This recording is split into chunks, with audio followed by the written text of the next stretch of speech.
Bonjour à tous, j'espère que vous allez excellemment bien et aujourd'hui on parle cyclisme, débrief numéro 7 et aujourd'hui on revient comme d'habitude sur l'étape d'hier, l'étape numéro 7 et on parlera de l'étape du jour, c'est-à-dire l'étape numéro 8 en ce samedi. Eh bien on commence avec l'étape numéro 7, étape qui partait de Vasto, qui allait du côté de l'Aquila, 185 km. Une étape qui, on n'a pas débranché de la journée du côté des cyclistes, c'est-à-dire que ça a roulé fort pendant toute la journée. Une première échappée où il y avait des coureurs qui étaient dangereux pour le général. On avait Madouas par exemple dans cette échappée, Roras également. Elle est reprise. Et ensuite il y a un deuxième groupe qui part, mais encore avec Roras par exemple comme coureur dangereux, et Tony Galopin qui pour le général final lui est également dangereux, ce qui fait qu'on a roulé à plus de 45 de moyenne. On est arrivé 20 minutes avant l'horaire le plus rapide prévu par les organisateurs. C'est extrêmement rare sur ce type d'étape et c'est extrêmement rare dans un grand tour en général. À la fin on avait un groupe dans les 10 derniers kilomètres avec Formolo, Galopin, Bilbao, Roras et Cataneo. Roras a lâché dans la première côte qui était entre 9 et 7 km de l'arrivée. Ensuite Galopin a eu un petit peu de mal mais a réussi à revenir. Et puis au tout début de la dernière montée, eh bien Bilbao est sorti. Formolo, qui était le plus fort du groupe mais qui avait fait beaucoup d'efforts, n'est pas allé tout de suite dans sa roue. Et ce qui fait qu'avec Galopin, ils ont eu 5 secondes, 6 secondes de retard. Bilbao s'impose et Galopin fait 2 devant Formolo. Le français du jour, Tony Galopin, bien entendu. Dans la deuxième échappée, Tony Galopin, deuxième de l'étape. Il a été quand même malin, Tony Galopin, parce que je pense qu'il n'était pas en très très grande forme. Il n'avait pas la capacité de battre Formolo normalement, mais Formolo l'a très mal joué. Il a montré en fait qu'il était le plus fort. Faut jamais faire ça dans un petit groupe. Faut jamais montrer qu'on est le plus fort. À part dans le Money Time. Et dans le Money Time, par contre, il a fait l'erreur de ne pas suivre tout de suite l'attaque de Bilbao. Peut-être parce qu'il avait plus les jambes. Et c'est bien dommage. Et Galopin l'a doublé au sprint en ayant bien joué tactiquement, en s'étant concentré sur un sprint parce qu'il n'avait plus de très très bonnes jambes. Je rappelle qu'il avait été léché précédemment dans la côte à 7 km de l'arrivée. Bonne nouvelle également pour Tony Galopin, c'est qu'il revient dans le classement général. L'écart qu'il avait pris lors du contre-la-montre, c'est-à-dire à peu près 1 minute 04, eh bien il l'a perdu. Il a repris ce temps-là sur Primož Roglič. C'est toujours bien avant la montagne et avant à contre-la-montre du côté de Samarin, mais ça sera dimanche. Donc bonne journée pour Tony Galopin, bonne journée pour lui au général. Dommage qu'il n'ait pas remporté cette étape parce qu'il serait rentré dans un cercle très fermé, celui des coureurs qui ont gagné une étape sur chacun des grands tours. Ils ne sont pas nombreux à avoir fait ça et ça aurait été important également pour Tony Galopin parce que je rappelle, c'est son premier de Giro à 34 ans. Deuxième coureur, Valentin Madouas, bonne journée pour le français. Il a été dans la première échappée, il a pris au sprint intermédiaire 2 secondes de bonification, ce qui le rapproche encore du maillot blanc. Je rappelle qu'il est 3e de ce classement. Il arrive 9e sans avoir réussi à faire un petit écart, mais ça montre qu'il est en très bonne condition physique. Ça c'est clair et net parce que Vandrame n'a pas réussi à le dépasser dans le final. Il est revenu, l'écart n'était plus là, mais il n'a pas réussi à dépasser Madouas qui pourtant était, je pense, un peu lactique après un effort assez violent. Attaque de Marlou. Les coureurs au top, on commence avec Pello Bilbao, le Basque, qui s'impose aujourd'hui. C'est bien pour Astana, hein, parce que Astana c'est leur 26e victoire, ils sont toujours au coude à coude avec De Coninck Quick-Step pour la victoire d'étape. Bonne journée pour le Basque, ancien coureur de Sky Euskadi. En même temps, beaucoup de Basques ont commencé dans cette équipe. Il avait fait rouler Andrej Zeitz, son coéquipier, lorsque le peloton commençait à revenir très très fort. Et bien joué de sa part. Il l'a joué malin également, Pello Bilbao, parce qu'il a laissé Formolo faire le boulot, alors que je pense qu'il était peut-être aussi fort que Formolo. Et puis après, dans le final, voilà, il part à 1,5 km, un peu moins d'1,5 km de l'arrivée. Et plus personne ne l'a revu à partir de ce moment-là. Donc très bien joué de la part de Pello Bilbao qui fait une bonne étape et qui permet à son équipe de prendre une nouvelle victoire cette saison. Deuxième coureur qui passe une bonne journée, Valerio Conti.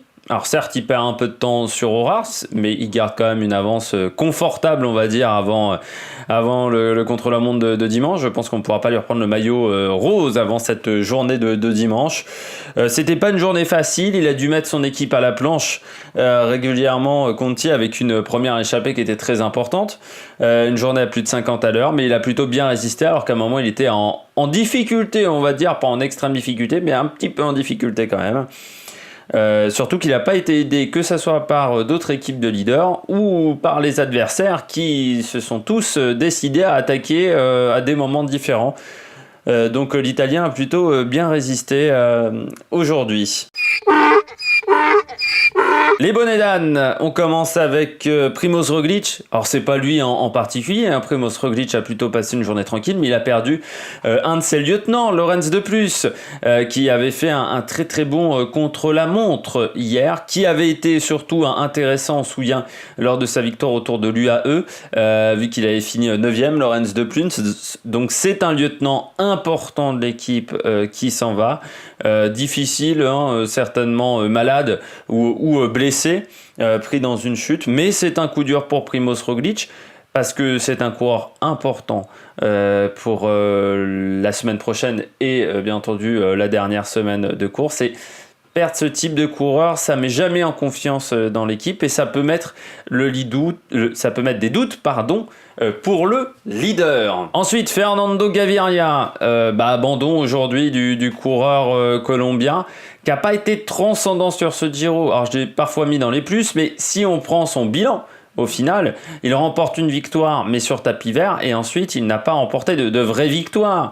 Il a souvent été devancé par Caleb Ewan, par des coureurs de ce type, et c'est dommage, parce que Gaviria, depuis le début de saison, à part en tout début de saison, où il avait fait plutôt des bonnes courses en ayant comme lanceur, je rappelle, Alexander Kristoff, ce qui n'est pas n'importe qui, depuis, il a un peu plus de mal, donc j'ai l'impression que chez UAE, il va falloir encore travailler le train. Malgré tout, on sait que Gaviria, pourquoi il s'arrête aujourd'hui? Certainement, il va faire le Tour de France Gaviria avec Kristoff.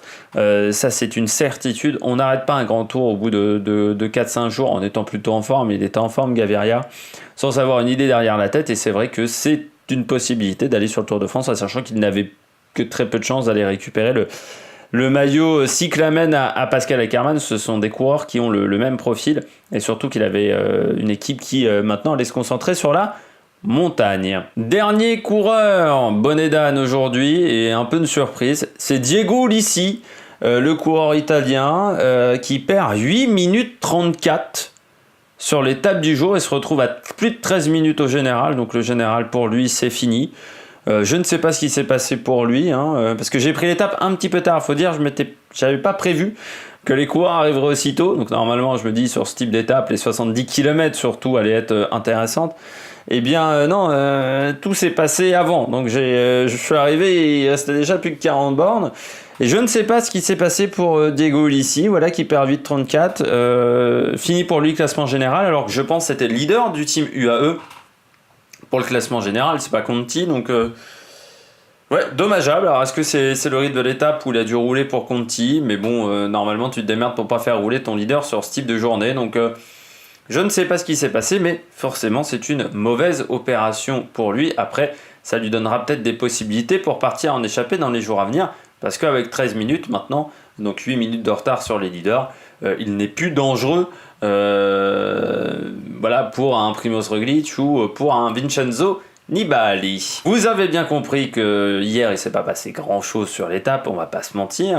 Enfin, il s'est pas passé grand chose, il n'y avait pas grand chose à dire.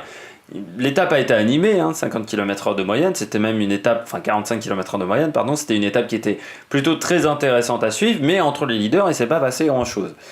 L'étape d'aujourd'hui, ça devrait pas être beaucoup mieux normalement, quoique, il faut se méfier. Étape qui partira de Tortoreto Lido vers Pesaro. Étape qui fera 239 km, C'est un mini Milan-San Remo, avec 150 premiers kilomètres qui sont entièrement plats. Et puis ensuite, on a pas mal de côtes sur le bord de la mer. Donc vraiment comme Milan-San Remo, des côtes de 3e, 4e catégorie. Alors c'est pas très difficile, mais ça peut permettre, pourquoi pas, à des coureurs de sortir à partir de voilà, 80 bornes de l'arrivée, de tenter une contre-attaque à partir de ce moment-là, de tenter d'éviter une arrivée qui normalement devrait se jouer au sprint. Faire attention également dans les 4-5 derniers kilomètres, on a un dernier faux plat et ensuite ça descend de manière importante vers Pesaro et il y a des virages assez techniques sur la fin d'étape, donc il faudra être très très bien placé dans le final de cette étape pendant la descente et même après la descente du côté des sprinteurs. Les favoris pour demain, Arnaud Démare, pour moi c'est le favori numéro 1. Je vais mettre également Ackermann et je vais remettre Nizzolo parce que je crois encore à Giacomo Nizzolo. Je mets pas Caleb Ewan parce que Caleb Ewan, je considère que sur les longues distances, il a souvent beaucoup de mal. Donc voilà, après, je me trompe peut-être, mais ça va être encore une longue journée de vélo, surtout avant une étape de contre-la-montre le lendemain. Donc peut-être qu'il y a des coureurs qui voudront pas sortir aussi, et on aura peut-être du mal à avoir une grosse échappée demain. Donc normalement, ça devrait aller au sprint.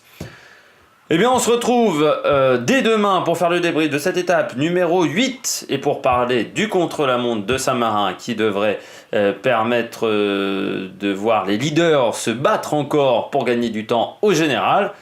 Donc on se retrouve demain. N'hésitez pas à réagir dans les commentaires, n'hésitez pas à vous abonner à la chaîne, n'hésitez pas à mettre un pouce bleu, n'hésitez pas à relayer cette vidéo sur les réseaux sociaux si vous avez adoré. Et donc nous, on se retrouve pour de nouvelles aventures sur l'Amérique Production. Ciao, ciao!